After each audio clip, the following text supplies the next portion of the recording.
Yan o, dami. Grabe. Yan o. Yan, kuto lahat yan mga kalapatids. Ayan, gumagalaw. Yan.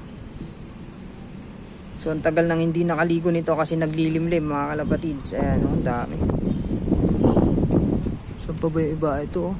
Grabe to. Yan o. Grabe, ang dami o. Uy. Ay, grabe.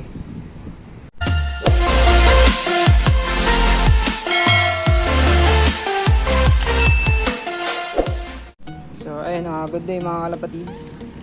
Ito yung ginagamit ko pang paligo sa ating mga ipon. Ayan. Kasi ang dami na nilang kuto mga kalapatids. Not sponsored, pero ito. Pang manok siya, pero pwede siya sa ibon mga kalapatids. Ayan. Ito. So, kukunin natin yung ibon natin na maraming kuto mga kalapatids. Ayan. Ito yung ibon natin na maraming kuto. Ayan.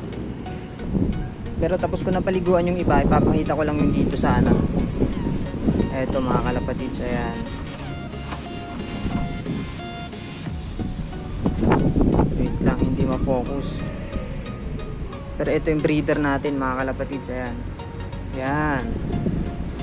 Yan o, dami. Grabe. Yan o. Yan, kuto lahat yan mga kalapatids. Ayan, gumagalaw. Yan.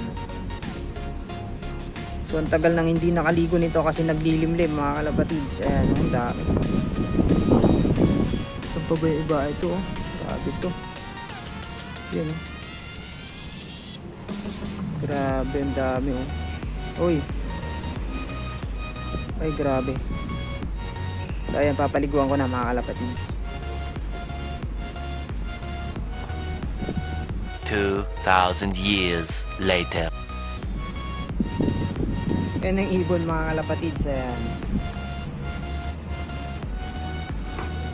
Pinakawalan ko muna, hindi naman yan makakaliban.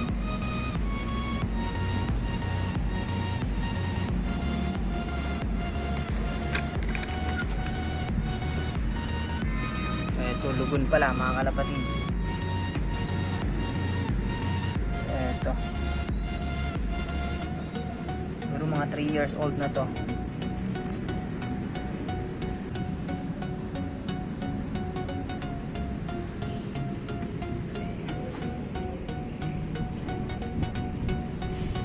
Patay lahat ng niya, puto.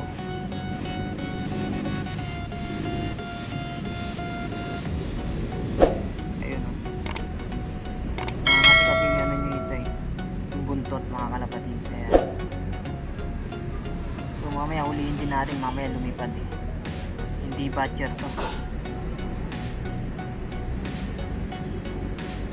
So ayan, tapos na tayo sa ating ginawang pagpapaligo. Ito yung iba mga kalapatids. Yan. Tapos na sila maligo, natutuyo na. Yan. Hindi na tayo mangangati. Kasi mangati mga kalapatids.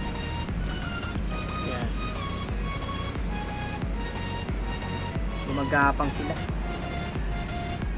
Ito rin yung iba dito. Ayan. Yung dalawa. Dalawang hen. Ito yung cock. Mga kalapatids. Yan.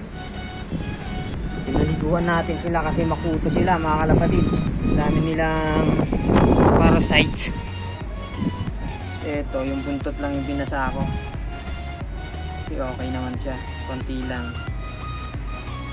Yan, yung mga naglilimlim hindi natin pinaliguan. Ayan. Ito mga to natutuyo na. Okay, ganyan lang muna ulit ang ating video mga kalapatids. Yan, wash out lang ang gamitin nyo para sa kuto. Yan.